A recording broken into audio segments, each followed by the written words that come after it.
Hello, good morning, good evening, and good night. Bienvenue, dobry dzień, guten Tag. Today we are going to talk about a subject which almost every Star Trek YouTuber eventually discusses, and that is, what does the NCC, or November Charlie Charlie in the NATO phonetic alphabet, across all of the different YouTube videos about this subject? Three different theories have come to the forefront. The first is that NCC, November Charlie Charlie, stands for Naval Construction Contract. The second theory that we've seen is that it's something akin to CVN in the United States Navy, where each letter represents a specific thing, like cruiser, aviation, nuclear.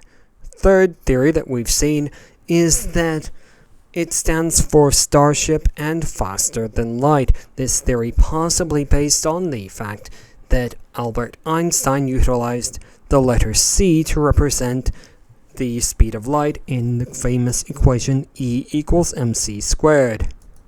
I personally disagree with all of those theories. The NCC registration number has absolutely nothing to do with naval tradition. It doesn't stand for Naval Construction Contract. It does not stand for cruiser, aviation, nuclear, and it has nothing to do with Einstein's equation, E equals mc squared, where C again stands for the universal constant, generally assumed to be the speed of light. So, if it has absolutely nothing to do with naval tradition or Einstein's famous equation, where does NCC come from? And I will later support, is that NCC comes not from naval tradition, but instead from aviation. The registration number NCC is very similar to what we in aviation would call a tail number, and I've provided you a couple of examples here. All of these are actual aircraft, and you might notice a couple of similarities, of course, with the second one being an NC number. That's all very convenient, I hear you say, but can you support this? Well, certainly I can. The production designer for Star Trek, the original series, as we all know, was Walter Matt Jeffries. What some people may not know is that in addition to that, he was an aviation enthusiast, at least owning 2 aircraft over the course of his life. One was either a Cessna 172 or it might have been a 152, with the tail number allegedly NC1701. The other aircraft, I believe it was a Lockheed Vega, had the tail number NC77402. Now, I cannot recall with absolute certainty where I read this information. It might have been in Mr. Scott's Guide to the Enterprise. It might have been off of a website interview with Matt Jeffries before he sadly passed away. But I do recall that he was requested by the production team to add some additional identification information to the models.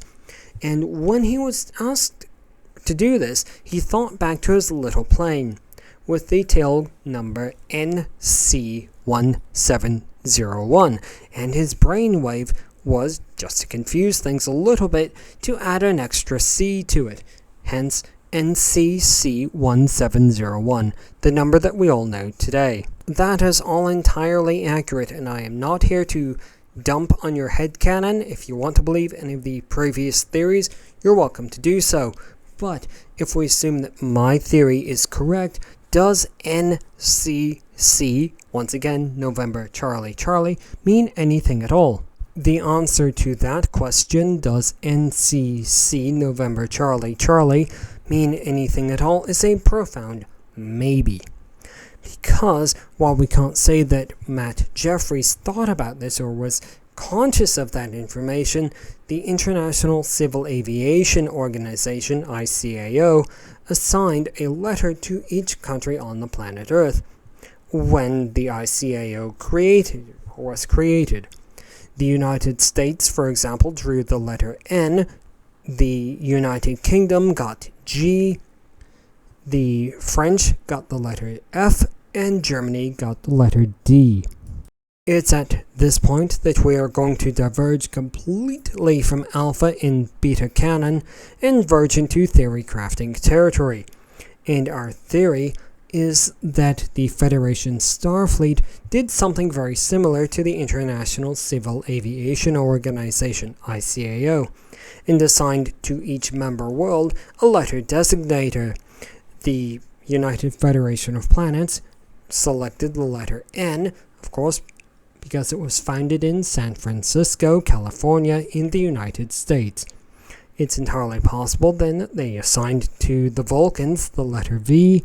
The Klingons, when they later joined the United Federation of Planets, they got the letter Q. The Andorians, the letter A. The Bolians and the Rysans, appropriate letters. What letters the appropriate member world might have chosen to use after their assigned letter designator has never been shown on screen. It's possible that the Vulcans might have chosen Victor Delta Foxtrot, that's VDF, or Victor Delta Sierra, VDS, for their ships. We honestly have not seen that on screen, and of course it would all be written in Vulcan script, so we don't really know.